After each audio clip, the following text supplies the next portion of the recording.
Bon Ousmane kay jël sa kaye ak sa xiir sa kare Ousmane ana nga. Ousmane de daa feebar ñëwul moo tax mu ni naa ko jël si kaye bi. ah yow la yebalati yow daal Ousmane moom saa yu jël si kayam wóor nañu ko ay xiir dina ko topp ndax ay zéro ko sa laab xoolal yaa gis sa bopp kay bàyyi ñu xoolal yëpp ay zéro la wóor nañu ko mu koy dóor léegi mu yónni la yow yaayam pour que yow koy jël si kaye bi Ousmane xel bi mu am.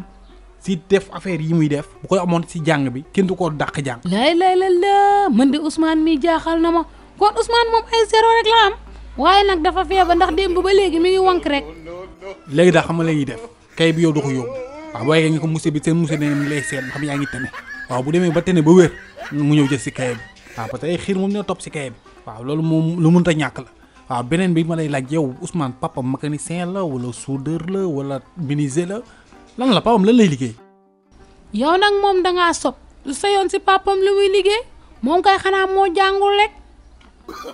non boo gisee ma laaj la loolu Ousmane si nga table banc yi sama table bi ma teg sa kay yëpp a yëngatu vis yi day dugg si suuf di wekk ay vis ma xam nga vis yi mu koy doyee waaw ba mu daal yooyu ko neex ay desserre ay serré waaw bu dee papam nag si yooyu lay liggéey nga teel ko fa yóbbu rek ndax Ousmane moom jàng moom du dem waaw. ma ni la sama doom jàngalaa ko sant yow jàngal ko rek man su ma demee dinaa wax ak moom. zéro yi moom man la gën a métti waaye nag manuma si dara yaa ngeeg sa karwaas kay danga koy jéem a tiital sax ndax mu jéem a góorgóorlu tuuti.